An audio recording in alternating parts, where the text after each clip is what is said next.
I fully respect people's opinion about it, that some of the material said the next canon part of it, okay, but like from the filmmaking world that I was brought into, the TV series, the films were it.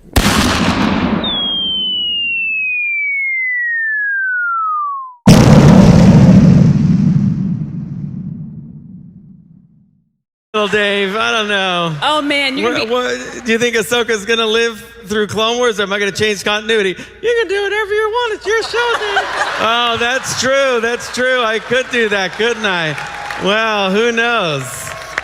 It's all up for grabs. Many are aware of the lack of consistency when it comes to Dave Filoni and Disney Lucasfilm when it involves adhering to continuity.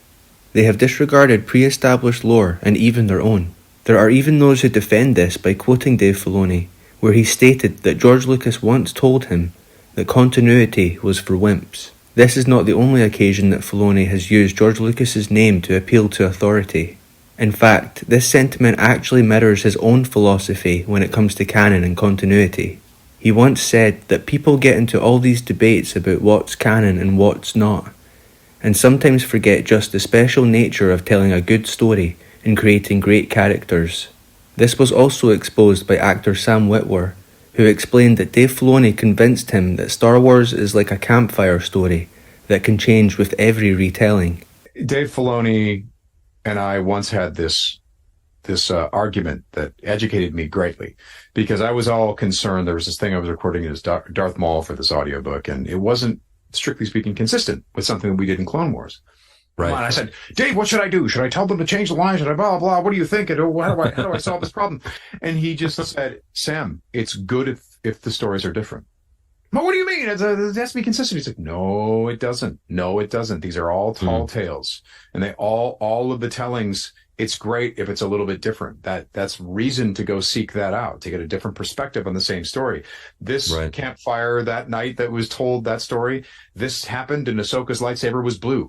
But over here, you heard the same story and Ahsoka's lightsaber was green. And that's good. And when I thought about what he said, I'm like, he's right. Not only does there appear to be no source of citation for Filoni's claim, but it also has not been corroborated by George, at least in the way that people seem to interpret it.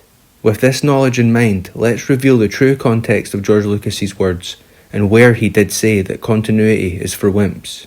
The phrase comes from the source book, The Making of The Revenge of the Sith, written by J.W. Rinsler. It's explained that George was examining the landing platforms on Mustafar, making sure that the spaceships took off and landed in an interesting and visual manner. He noted that some of the shots he was planning mildly contradicted others that he also preferred. His philosophy is then plainly laid out when he said, "The most important thing is to make the landings look good. Then, once we get down there, the geography has just to be mostly right. Continuity is for wimps." So now, with the full context of George's words, we can come to the conclusion that he was talking about the visual continuity in filmmaking, not the continuity involving its storytelling that Dave Filoni would have us believe. Even if Filoni was being truthful, it is no excuse for a lack of attention to detail when it comes to Star Wars storytelling. Look, if you can't write, you can't direct, because all you're doing is telling a story on film, but the story is still the same. And if you don't know what the story is, and you don't know how to write the story, you're not going to know how to direct it. Yeah, there were two things I can remember very plainly. One was that you would watch stuff we did all the time and go, what are you trying to say? What does that mean? And I would explain it to you, and you'd say, that's great. Everything you said, do it there, because you're not going to be at people's home to explain it to them.